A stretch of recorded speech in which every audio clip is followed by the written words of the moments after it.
Поважане господарство, ми вітаємо вас і, певно, будемо починати чергове посідження теоретичного, ці може навіть не зовсім теоретичного, але в будь-якому випадку, сподіваюся, змістовного і серйозного семінару Білоруського колегіуму, присвяченого інтелектуальній історії посткомунізму.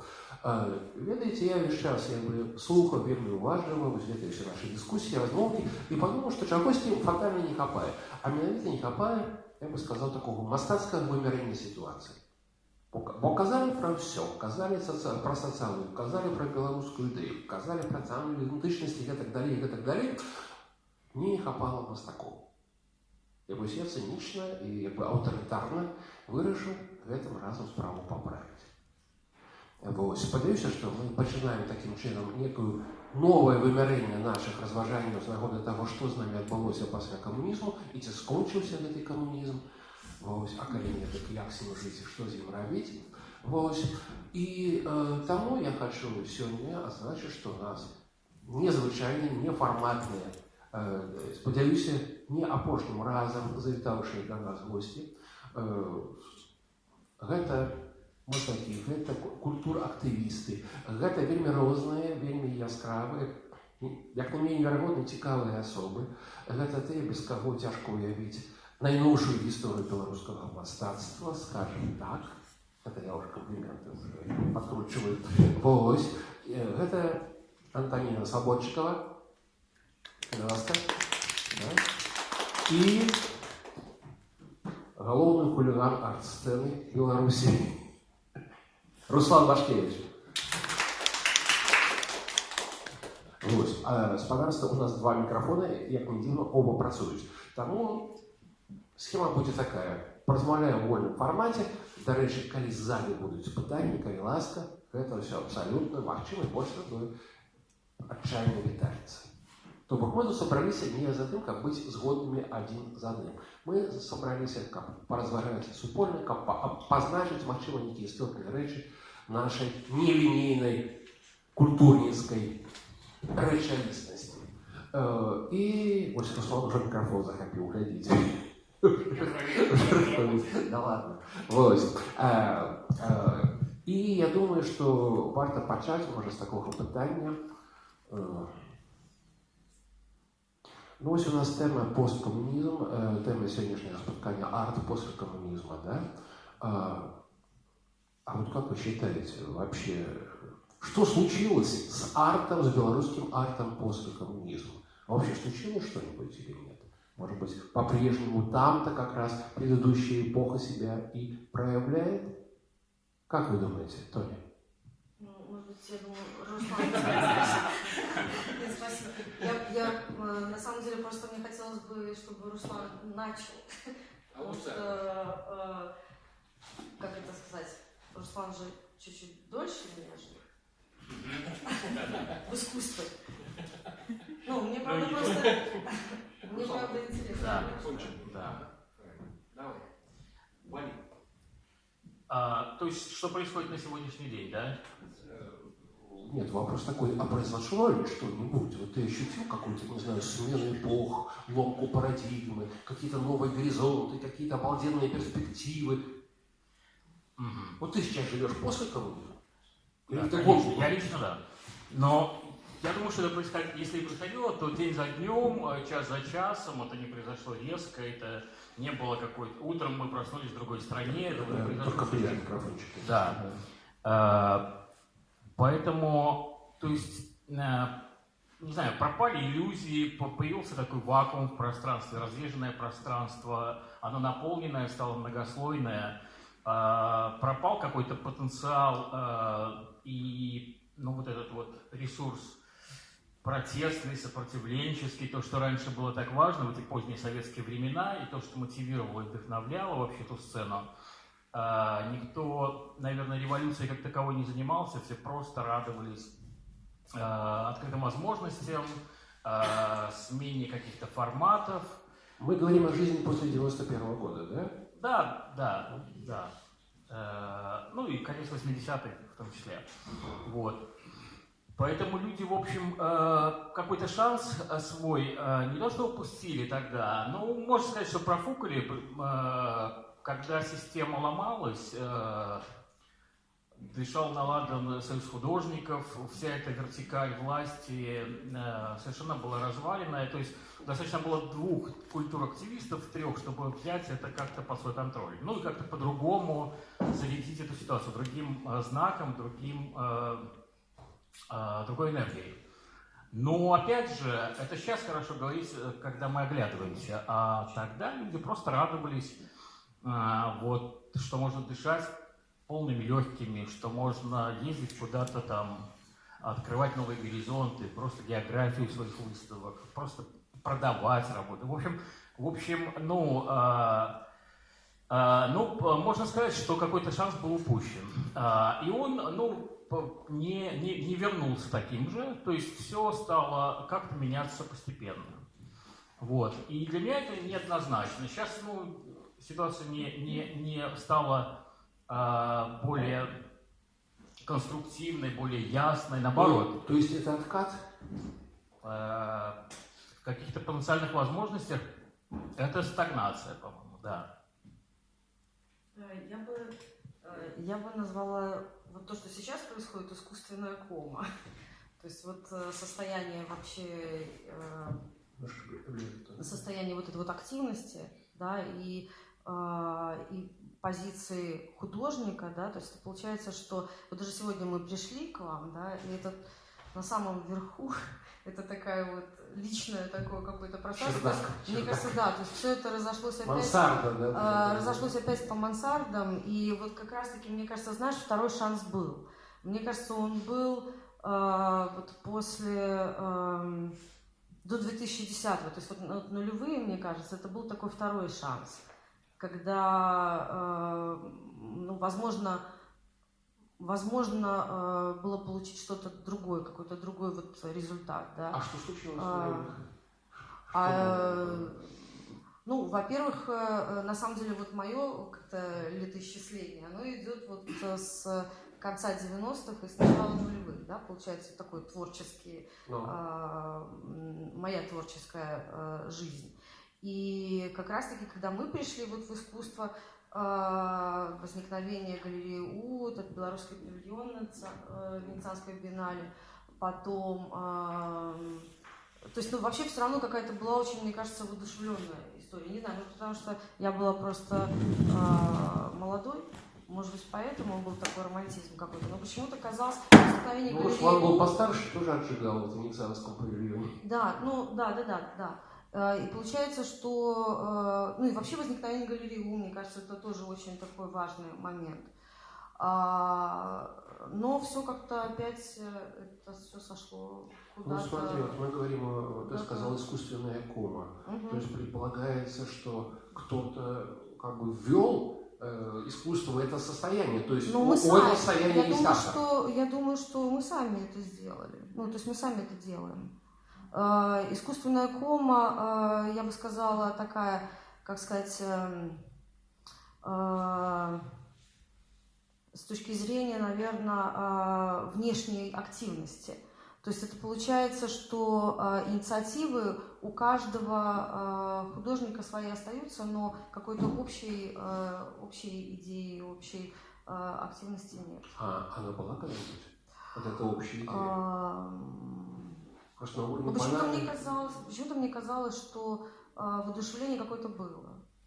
Это было воодушевление, скорее всего, как раз вот этих вот проводов коммунизма, да? Когда система рушилась, то, о чем говорил Руслан. Когда ломалось время и казалось, что дальше будет сплошное солнце и свежий воздух, и чистые автострады впереди можно будет гнать, не тормозя, да? То есть это скорее был дух времени. Вот. И если ты говоришь, что это искусственная кома, может быть, и здесь виноваты, знаешь, вот чисто опять-таки славянская склонность во всем винить себя, да? Вот что-то как-то плохо, что-то как-то не идет, как-то скучновато. Но это, наверное, мы все виноваты. Кто? А все. Вот мы все сами виноваты. Так ли это? Может быть, и здесь тоже время диктует определенные какие-то правила или отсутствие правил? Руслан, что скажешь? Но мне кажется, что просто этот второй шанс, может, был связан с тем, что до поры до времени от современного искусства отмахивались как от назойливых мух, тараканов. Картины снимались с выставок во Дворце искусств, людям как-то... Людей затирали по углам. В общем, это как-то легко обходились этим. И действительно, пару таких запретов стало, ну, такими роковыми для системы. Там была выставка Графема, по-моему, она называлась. Давайте даже напомню, в каком году это было. 2009, да. Потом было, по-моему, 2008 какое-то биеннале было, ну, Союза художников, и там тоже были какие-то снятия картин из экспозиции, ну, выставкомом таким нашим. То есть чисто советская практика. Да. И, в принципе, вот это... Да, это как-то взорвало нас изнутри, поэтому появились какие-то выставки, какие-то аналоги. Да, именно вот тогда был этот альтернативный павильон Венецианской биеннале, потом там посыпали еще ряд каких-то выставок неплохих и важных для того времени. И получается, что художники сплотились тогда вокруг вот этой против этой консервативной системы. Вот эта бетонная стена, она не давала уже людям развиваться. И все объединились, чтобы ее повалить. И на тот момент была консолидация сил. Вот это была та общая идея, про которую Тони говорит, да? Мне кажется, да. Энергия сопротивления, энергия неприятия. Это то, что вот этот враг в лице вот этой консервативной костной системы, совершенно мертвой и нежизнеспособной, он все равно мешал нам развиваться. И мы как-то двинули с собой все в одном направлении. Там выставка еще «Радиус нуля», там какие-то еще вещи. Потом, мне кажется, в общем, вот эта легитимность такая наступила. То есть стали уже действительно у галерея, до этого подземка, всеми этими общими усилиями. Завоевали себе островок свободы. Завоевали, да. И тут оказалось, что у всех художников, которые до сих пор были вместе и действовали в одном направлении, у всех у них свои цели, в принципе. Потому что не проработана эта стратегия общая современного искусства белорусского. Каждый взял себе за личную такую тактику какой-то пример из нашего ближайшего окружения. Для кого-то это Москва, для кого-то это Польша, Европа или там украинская модель. И, в общем-то, не создав свою систему координат, в общем, мы так рассредоточились по полю. Разошлись по интересам, как бы. Да. Так, Тоня, ты согласна? Да, я согласна. Абсолютно. Но я думаю, что проблема как раз-таки в том, что не столько стратегии, конечно, да, но еще все дополнительные, как сказать, усилия, там, арт-рынок там, и так далее, то, чего, собственно, и не возникло. И мне кажется, как раз-таки каждый опять ушел в подполье именно из-за того, что галереи не работают все равно как галереи, да, они вроде бы появились, но их какое-то очень ограниченное количество, и тоже непонятно, как они функционируют. Получается, что, то есть, по мне, например, это сейчас все равно получается какие-то вот эти потемкинские деревни, ну, то есть иллюзия вот этой вот какой-то активности, и на самом деле появилось новое поколение, еще моложе ребят, которые очень активны, и они тоже ветер сотрясают постоянно. Вот. Поэтому ты хочешь дополнить? Я просто хочу подхватить мысль и сказать, что на самом деле вот то, о чем вы говорите, это очень звучит очень странно. То есть это, не знаю, определенный набор авторов-одиночек, которые фактически работают, скажем так, в безвоздушном пространстве. Получается так, что есть, с одной стороны, работающий рынок, например, немецкий, я не знаю, или там европейский, скажем, шире, да. Есть то, что происходит в России, и это тоже, пусть кривой, косой, но работающий арт-рынок, да. Есть ситуация Украины, да. То есть есть... Получается так, что у соседей вот эти как бы механизмы арт-производства, они достаточно активно функционируют. А у нас нет. И возникает ситуация такого оттока, как мне представляется, артистов вот в эти сопредельные работающие системы. Я правильно понимаю? Ну да, в этом смысле мы абсолютно, кстати, как коммунисты выступаем. Ну, то есть художники, которые занимаются своим делом. Ну, в смысле, люди, которые занимаются своим делом. Вот, я бы так сказала. И несмотря ни на что. И вопреки всему. Вот так получается. Вопреки не только рынку, вопреки, не знаю, среды. То есть вопреки, на самом деле, всему. Не знаю, вот как ты думаешь, Руслан? Максим, потому мне еще я. Но мне кажется, отток произошел тех активных там авторов, пассионариев, профессиональных таких качественных ремесленников, которые искали, ну, комфорт, встроенность и тоже арт-рынок, который мы называем. На самом деле ничего и там не происходит хорошего. И сейчас в России полный откат, и там в Украине то же самое. Сейчас вот тоже показательный конкурс для Венецианского биеннале показал, маразм вообще системы еще похлеще, чем у нас. Вот, и поэтому мы также остались один на один с искусством, с важными вопросами, главными мыслями, которые никто не отменяет. Наоборот, мы здесь, в общем, лишенные соблазнов капитализма, в общем, лицом к лицу. Да. Руслан, ну что ты говоришь? Абсолютно. Ну если тебя покупает иностранец, ты же продаешь ему работу. О чем ты говоришь? Ты поддаешься этим соблазнам? Тебе нравится быть таким вот гордым? Нет, я давно ничего не продаю, я живу как-то другим способом сейчас. И мне это дико нравится. Боюсь спросить, каким, ну неважно. Да. Вот надо отжимать деньги у капиталистов, понимаешь, за... Вот это уже дискурс коммуниста. Нет, правильно, просто... Классовая борьба, социальное противостояние, все дела. Ну, правильно, нужно разводить их на замечательные художественные идеи, на пользу для общества. Это наша там единственная задача, и ничего от них не убавится. А мы можем сделать, в общем, культурную эволюцию на халяву. Слушайте, как мы классно идем. Страшно подумать, где мы финишируем.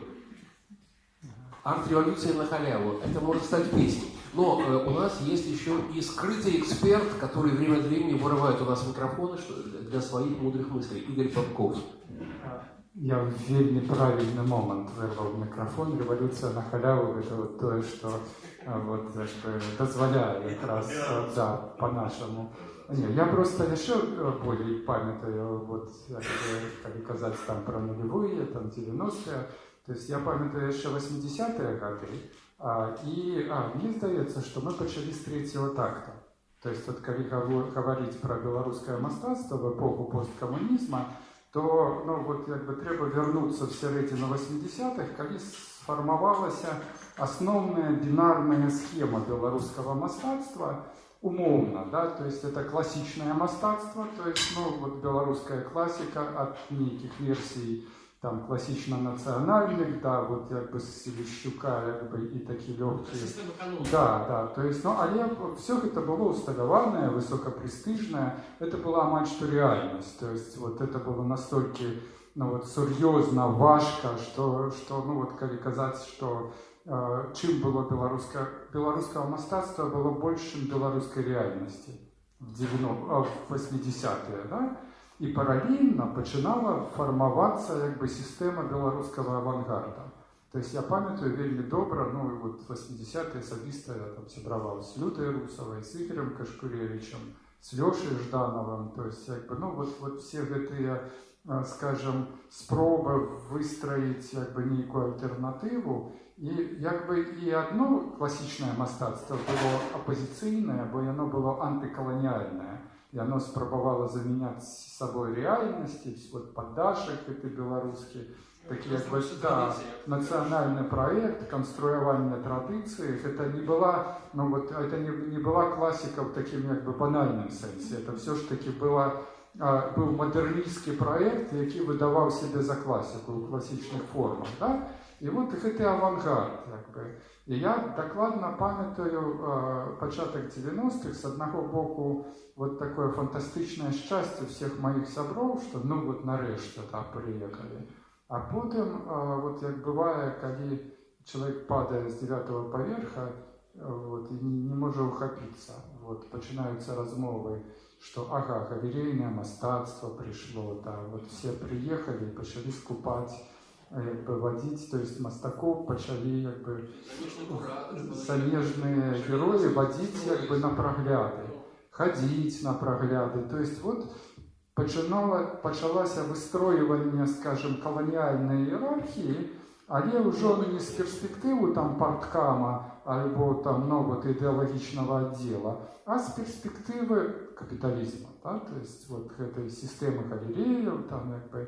І от 90-ті з одного боку от, було, ну, на моє міркування, на мої назирання, спроба вижити і одного, і другому. Да? То есть все це складно отримовувалося, поки не прийшло третє, поки не прийшов вот этот третій такт, умовно кажучи, там актуальне мистецтво, концептуальне мистецтво, яке, ну, спробує розіграти вот эту різницю між авангардом і класикою, між національним проєктом і там постнаціональним неким.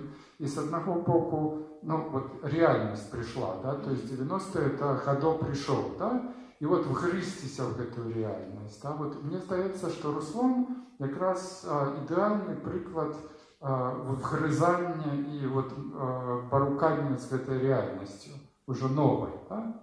То есть ведь классика же осталась, ще там люди там пишут картины, сидят по галереях, да. Игорь Кашкуревич вернулся, да, там, ну, есть и авангард, там Артур Клинов выдает целую историю авангарда, то есть збирає, да. Ну вот, а что теперь мистецтво, да, то есть вот вы почали уже с третьего такта, и мне здається, что вот коли не ведать эту передисторию, то можно, ну, заблудиться просто. Спасибо. Ну, я навіть не ведаю, що і куди зараз треба якби вести. Бо ну, авангард, ведаєте, для мене... Ні, я до того, що все протягується, просто це я якби так... Я не ведаю, я просто пам'ятаю, ось гэтую виставу, ведаєш, коли брати Кашкуревича робили виставу в червоному костюмі. Ну. І я тоді впершину бачу те, що вони роблять. Було вельми дивне враження. Мне подавалось, я знову кажу про свої некие особистые якби, реакции, это было все абсолютно мимо. Это было все некая такая гульня в пазлы. Ну, концептуально можно оправдать все, что угодно, сказать, что это про Пушкину тысячности и так далее. Я просто глядел на это все, просто удивляюсь, я не веду того, что это что я. Бо ведаешь, авангард я не ведаю. Ці може бути штучним авангардом. Ось Тоня каже про штучну кому, я сказав, що, можливо, і авангард, тобто наш авангард 80-х, був у певному сенсі штучним, спробою догнатися, доєвропеїти. І у этом, як на мене, можливо, і є підстави того, що я не стріляв по великому рахунку. І зараз ми до цього вертаємося, як до героїчних часов, паснословних, нібито арт-революції. Ось казав Руслан про революцию. Артур Клинов любит сказать про эту революцию и стверджает, что она перемогла господарство. Ну, потому что Хлуси, где она перемогла, вот чем она перемогла? Может, не варто себе подманывать? Но мне кажется, те времена, ты вспомнил Дом кино, вот эти выставки Кашкуревича, Русова, там «Шестая линия», все-таки был такой невероятный пафос вот этого авангарда, вот этот модерновый проект, да, который как бы был рассчитан на таких метровых этих художников, реально потом постмодерн, эпоха интернета, соцсети. Ускоренный курс европейский. Они обнулили вот всю вот эту, ну, энергию этого поля, так не проявленного, а когда проявились, это как в этом в рассказе Зощенко там, про коммунальный коридор без лампочки, когда люди ходили, спотыкались, били локти себе и лбы, и говорили, ну когда кто-нибудь вкрутит лампочку в этот коридор, и потом кто-то все-таки вкрутил лампочку, они увидели этот ужас, кошмар, тараканы эти засанные углы, и сказали, не, лучше мы выкрутим лампочку, будем ходить так. Вот. И получилось, вот так и получилось, что в общем ситуация обнулилась, да, не имея общей стратегии, вот этой солидарной, договоренной между собой. Вот, действительно, такое перепутье. И мы на этой розе ветров реально все потерялись со своими тактиками. А могло быть иначе, понимаешь? Вот нет, наверное. И сейчас везде то же самое. Да, ты прав. Почти везде то же самое. Потому что вот этот кризис капитализма, вот это просто обесценивание этих идей, ежедневные эти гибридные войны, они же совершенно нормально воруют идеи с художественного поля. Этот убитый Бабченко и на завтра воскресший, это же супер вообще-то перформанс акции, да. Попробуй еще с таким резонансом выступить. Поэтому, ну, ситуация такая усложняется. Ну смотри, получается очень странно. Это вопрос, кстати, к обоим спикерам нашим, спикеркам. Да? Смотрите, получается, то есть, с одной стороны, мы как-то сразу взяли какую-то трагическую ноту, что вот были шансы, были утрачены возможности, не получилось, не раскрутилось. А сейчас вот ты говоришь, что это нормально, что это общая глобальная ситуация, что мы тут как бы идем в ногу со всей вот нашей сходящей с ума глобальной реальностью. Так все-таки я не понял, нам плохо или нам нормально? Тоня?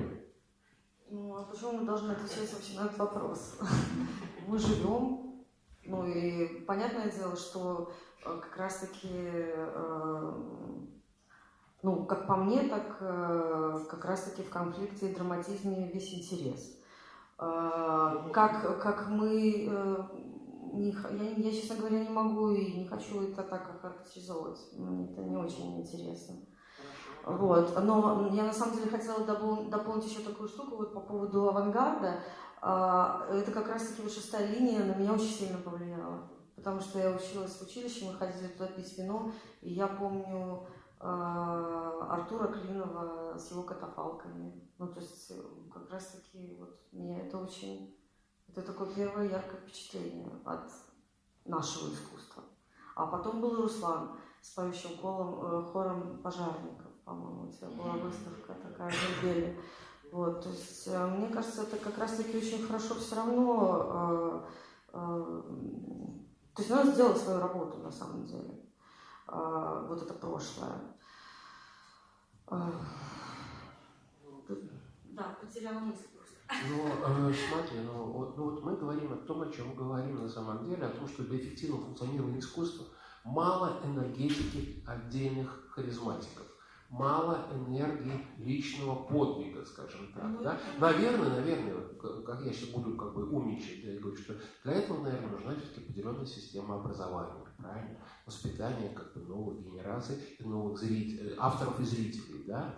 Для этого, наверное, необходима несколько другая среда, может быть, арт-среда. Действительно, когда на такой город, как наш, существует единственная галерея а долгое время так оно и было, это, безусловно, ненормально. Нет у нас реального национального арт-рынка, как я подозреваю, и это медицинский факт, это не мое измышление. И вот в этой ситуации, когда механизмы, которые должны запускать эффективную работу, либо пропуксовывают, либо все-таки работают не в полную силу, быть артистом, наверное, это подвиг. Мне кажется, да, конечно, образование это вообще основное, в принципе. Но образованием таким большим, широкоформатным занимается государство. И вообще, как бы, в любом случае, как бы, государство, оно как бы тоже выбирает свою политику, да, и можно заниматься и современным искусством же. Но у нас получается, мне кажется, мы на самом деле, вот был такой первый вопрос, который ты присылал, да, то есть в каком мы сейчас живем мире, да, там, квази таком коммунистическом, не коммунистическом, вернее, да, а квазисоветском. Почему? Потому что все равно есть вот эти неконформизм, есть конформизм. И это все равно, мне кажется, как и прежде, оно очень четко функционирует. И эта часть, и эта часть. Просто официальная часть, она на себя взяла уже и инициативу в современном искусстве, так как она понимает. Там НЦСИ, да, и, собственно говоря, кому раздаются там награды за инсталляции, там, не знаю, там еще что-то, да, то есть как бы они тоже внедряются в эту среду, но совершенно по-своему понимая это и как-то очень-очень субъективно, я бы так сказала. Что вообще, на твой взгляд, существует госполитика в этой сфере? Если да, в чем ее смысл? Потому что для меня это большая загадка. Ну, по-моему, никакой. Тоже это имитация, конечно, существует. И я помню, мы давно с тобой говорили, я не помню, какой это был проект, может быть, даже альтернативный павильон в Венецианской биеннале, когда Латушка поддержал эту идею, и Беларусь стала участвовать. Я помню, ты тогда озвучивал хорошую мысль, что когда какой-то символический капитал жеста художественно становится заметный государство, то государство его забирает, приутилирует. Да, и они, понимая, что все больше людей в это вовлечены, стали как бы окучивать и эту тоже делянку. И это ужасно, да, все, за что они берутся, мы знаем, во что это превращается. Вот, они не справляются, ну, просто, ну, потому как... Ну, активничают, да? Да, активничают, да. Ну, потому что вот этот ресурс, им важно как-то... Они же очень быстро принимают все, в общем, даже продуктивные практики, лекции, показы фильмов, экскурсий, пожалуйста. Они теперь все это делают. У них есть этот небольшой, но постоянный бюджет, который позволяет им это делать системно, систематично, набрать штат людей, которые... Причем не самый плохой штат, в общем-то, тех, кто там работает. Да, есть какой-никакой там ресурс печатный, там какая-то газета, какой-то журнал, который тоже имеет какое-то влияние, да. Но мне кажется, что это тоже не такая большая проблема. Сейчас им нужно просто не мешать, просто обосраться по полной, вот. И они это делают, в общем, последовательно и четко. То есть это и есть твоя революция на халяву? Нет, это данность, вот это наша данность. Нет, это же все дальше идет. Мне кажется, что здесь не квазисоветское, а квазичеловеческое такое общество наступило. И если раньше искусство было действительно отделено от жизни, а вот от человеческого формата, а просто обслуживало, декорировало картинку. Ты говоришь о державном искусстве, как бы. Нет, вообще о нашем, а теперь уже о нашем, об актуальном искусстве, да. Просто я чуть-чуть возвращаюсь к тому, что вы с Антониной обсуждали. Вот. И мне кажется, что в чем проблема теперешних вот этих форматов, что государство не может предложить ничего, кроме как себя обслуживать и декорировать. А жизнь предлагает совершенно другой теперешний формат, вот, который реально сталкивает нас с жизнью, да, просто вот с политикой, с социальностью, много с чем, да, каждый день подкидывает идеи.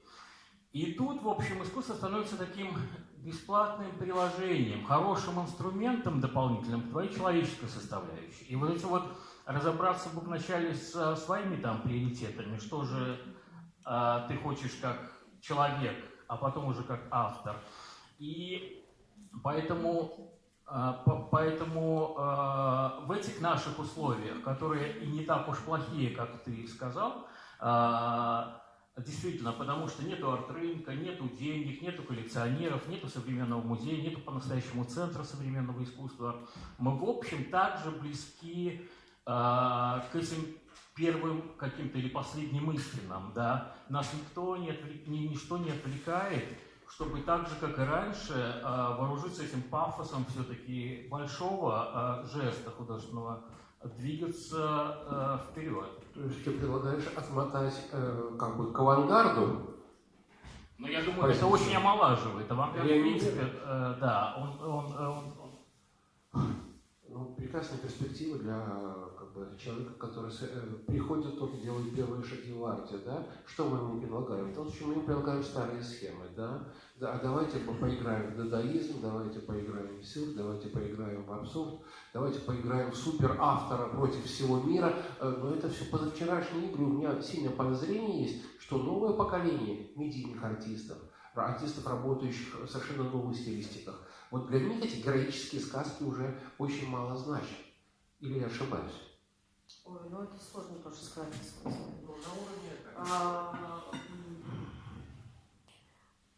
Я думаю, просто на самом деле, да, есть...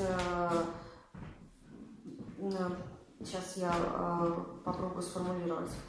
То, что сейчас мы имеем, на самом деле,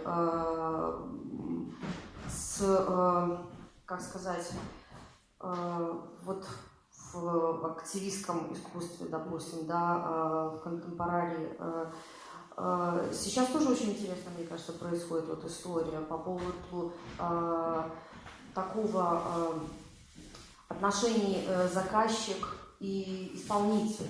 Только это немножко другие заказы. Это левацкие заказы, да, и, собственно говоря, сейчас очень активно как раз-таки эта тема муссируется, и,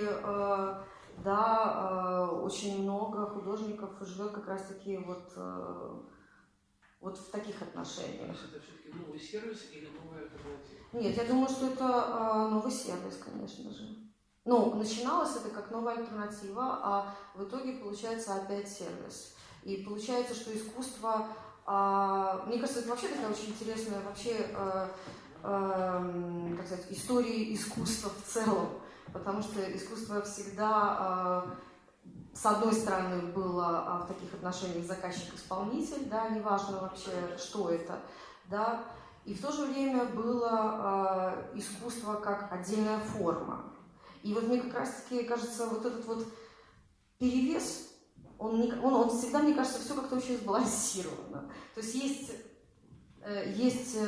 есть художники, которые занимаются искусством, есть художники, которые занимаются исполнением. Видишь, мы опять сходим на какие-то банальные формулы. И так было всегда, есть такое деление. Мне хотелось бы просто как дилетанту, как человеку, который не занимается артом сам, но очень хочет понять, что происходит, да, я в данном случае играю такого заинтересованного дурачка, да, и хочу сказать, хорошо, вот объясните вы мне, люди, которые делают арт сейчас, да, объясните, вот сейчас конкретно, в данный момент, с нами, с вами, со страной, происходит что-то особенное? Если да, где и как нам это увидеть и понять? Руслан. Но мы как бы для этого здесь и сидим, чтобы разобраться с этим. И так как мы не теоретики поле искусства, но все же, практики на этом настаиваем, да. Поэтому я как бы и хотел бы понимать, что с нами происходит, куда мы движемся, как сделать эту систему рабочей, как мотивировать этот процесс. И поэтому я и говорю все время про какой-то пафос авангарда, про какое-то движение, про какую-то конструктивность и продуктивность процесса, да, подгоняю эту точку росы, потому что очень важна именно эта составляющая. В чем твой вопрос? Вопрос конкретный, если тут какая-то белорусская локальная специфика. Я бы хотел бы все-таки выйти, наверное, на вопрос о идентичности артиста, да.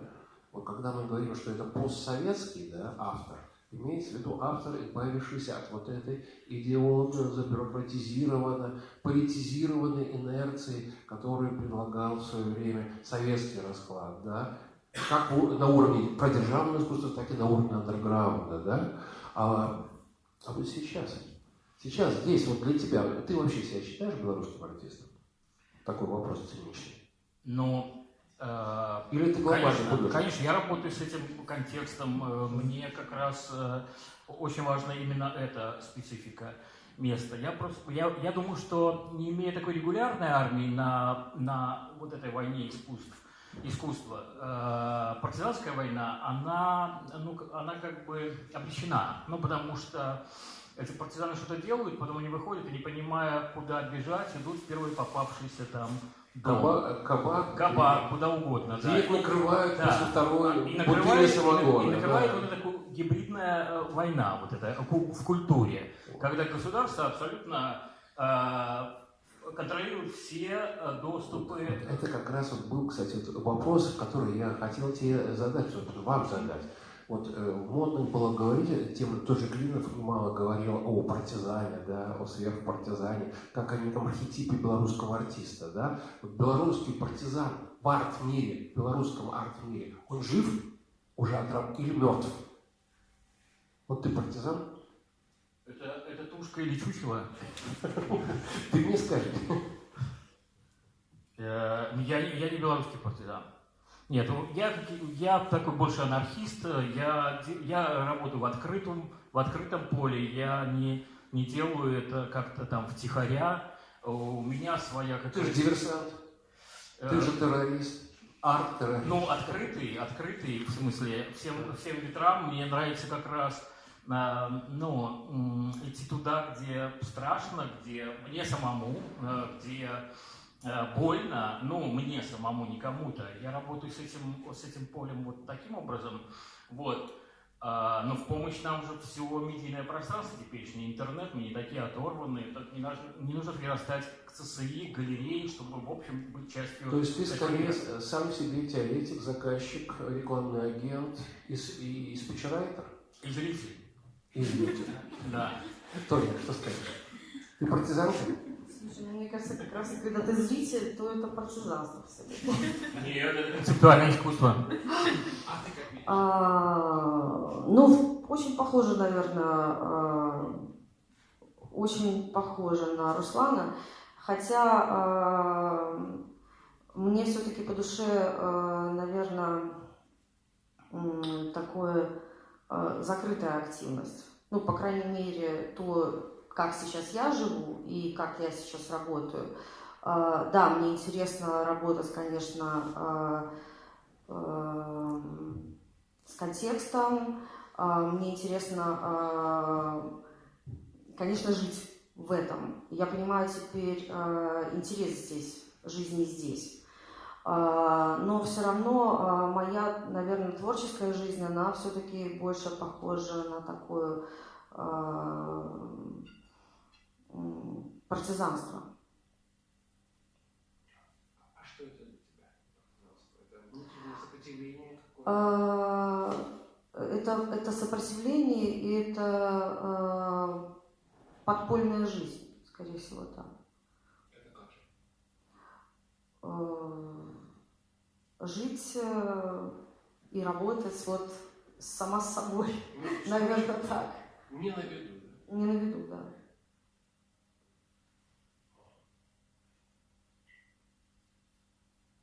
Пауза. Все задумались, что же, Ну, что что-то же происходит не на виду. Я думаю, что у нас есть хорошая возможность в возникшей паузе попросить поддержку зала. У нас в зале присутствует еще один арт-герой нашего времени, Михаил Гулин. Миша, давай мы тебе слово дадим, и ты нам сейчас все расскажешь со своей точки зрения. Пожалуйста.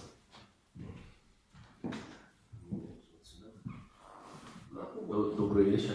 Ну, и, во-первых, очень приятно вас всех видеть. Во-первых,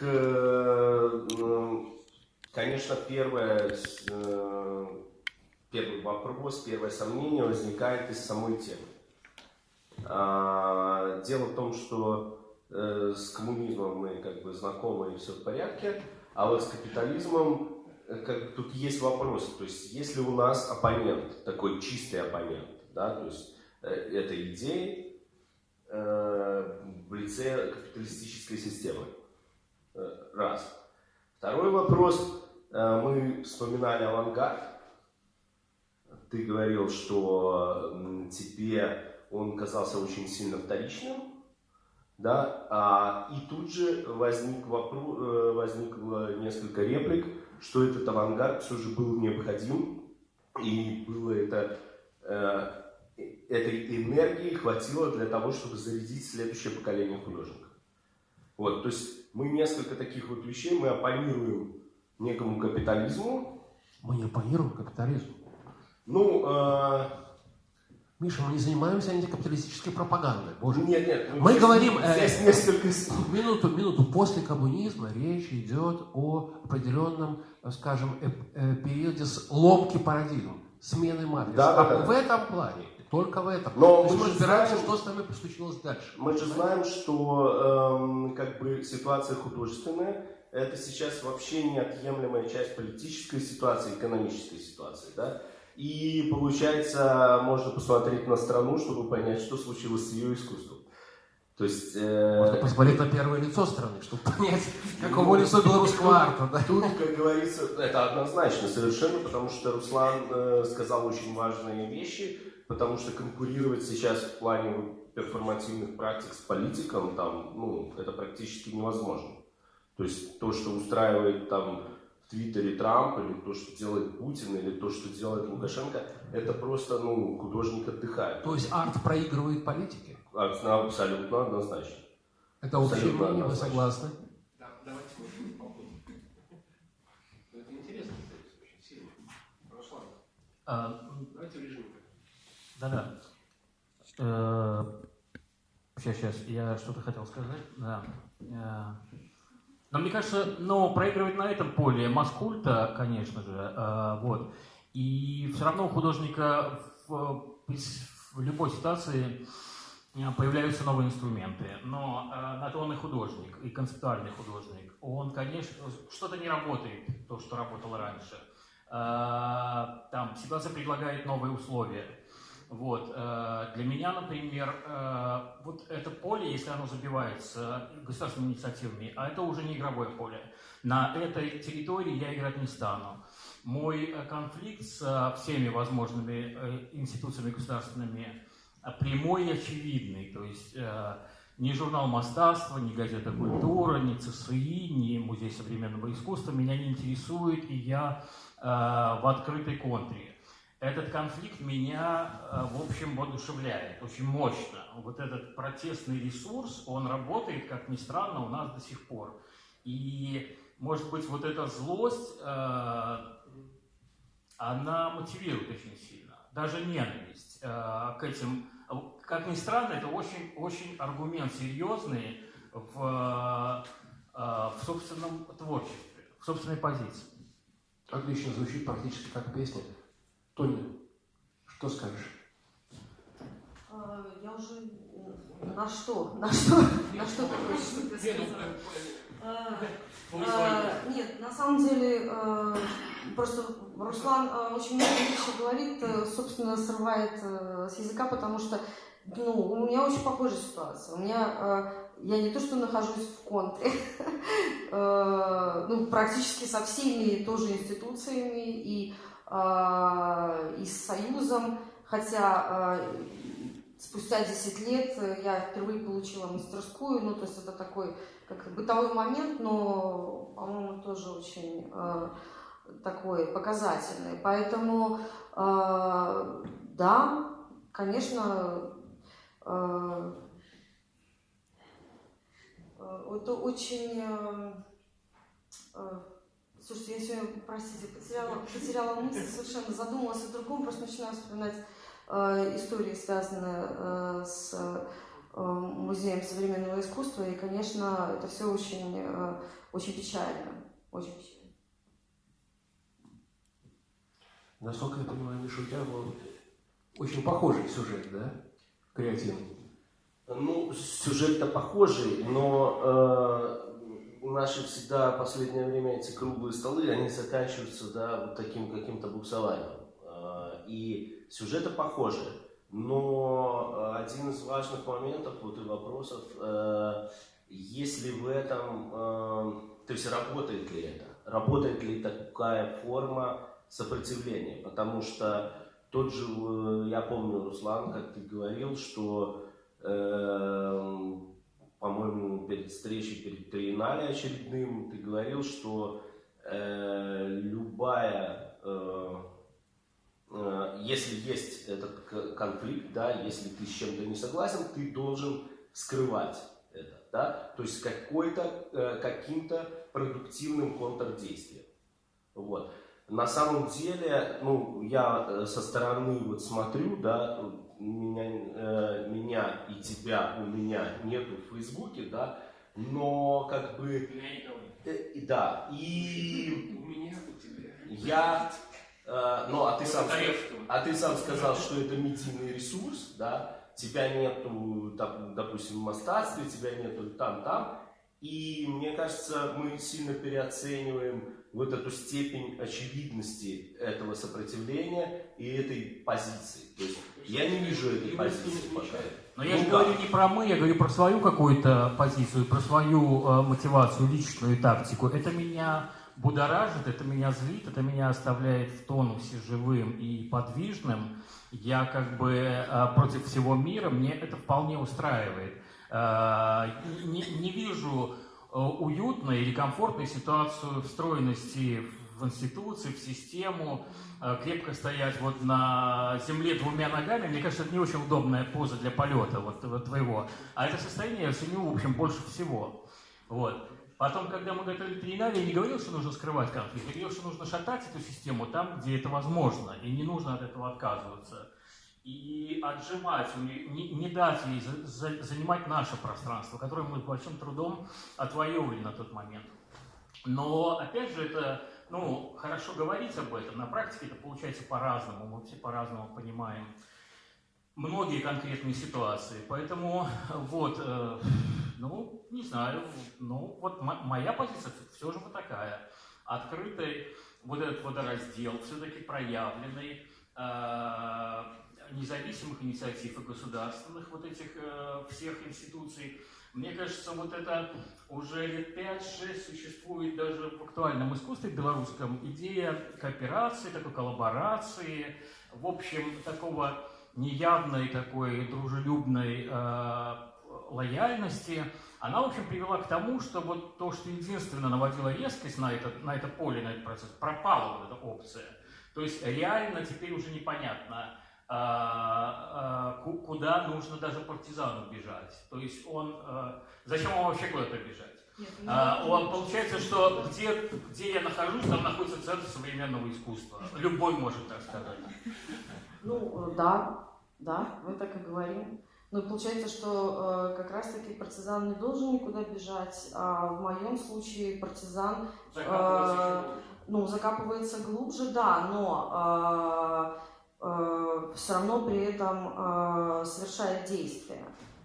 То есть меня как раз-таки привлекает... Сейчас, мне кажется, и бездействие очень такой ресурс конструктивный, потому что любое действие, оно все равно создает, понимаешь, в общем, какой-то муть, работает на вот этот вот, на массовую культуру, какой-то активность. Ну что ж ты так уже обижаешь массовую культуру, господи, боже мой. Маскульт — это один из диалектов, и слава богу, что он есть. У меня вот другой вопрос. Я вот слушаю вас внимательно, слушаю с любовью и симпатией. И вот мне показалось очень важным то, что сказал Миша, когда говорил о том, что современный арт вчастую проигрывает политике, да? Ты добавил, что он еще умудряется еще вчастую проиграть, я не знаю, поп-культуре, масс-культу, да?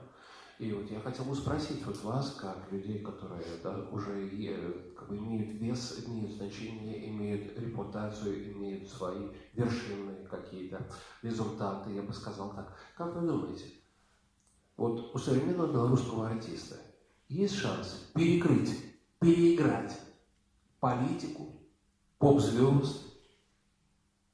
Он может стать более значимым, или он так и останется вот таким вот маленьким зверьком, который роет свою маленькую норку и радуется тому, что она становится все глубже? Я бы хотел, чтобы все участники ответили.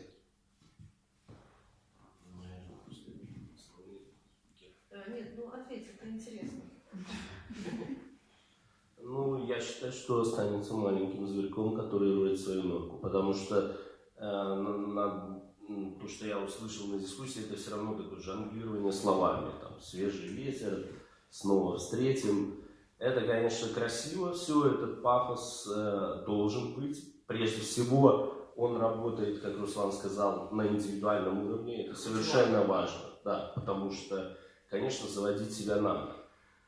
Но все равно все расслаивается на индивидуальной стратегии и индивидуальной тактике.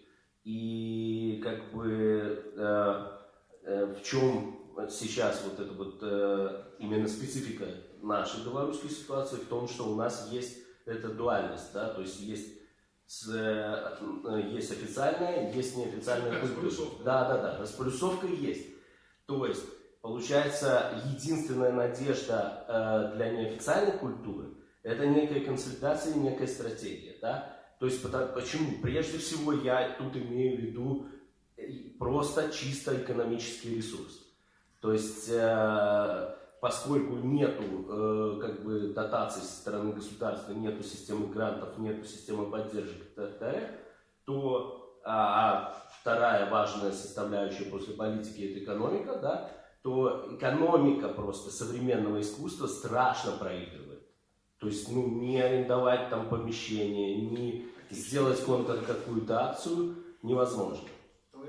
Нет, я не предлагаю, я просто замечаю, что мне кажется, это все равно такие очень индивидуальные вещи, да. То есть, Я не слабо работаю. Да, вот это проблема.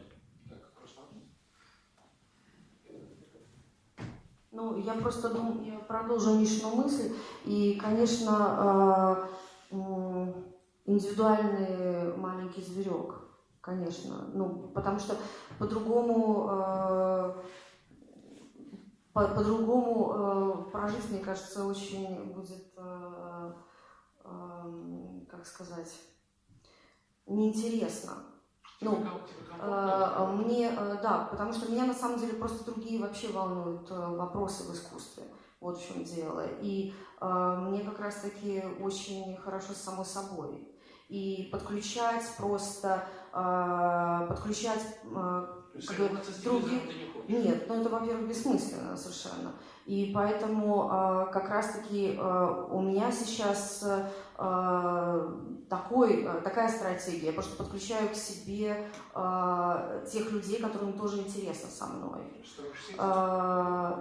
Ну да, возможно, какая-то секта, я бы сказала.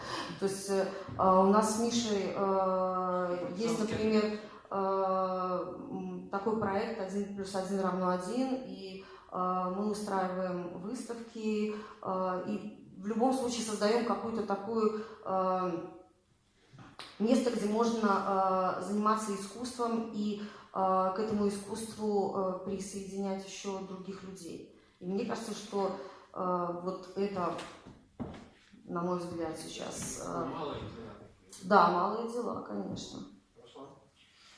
Мне кажется, что нет задачи переиграть государство. Но мы не можем сразу быть и теоретиками, и практиками, и исследователями, и испытателями. Дело художника, в общем, делается очень, наверное, внимательно свое дело. И выстраивать какие-то свои прогнозы, свои гипотезы,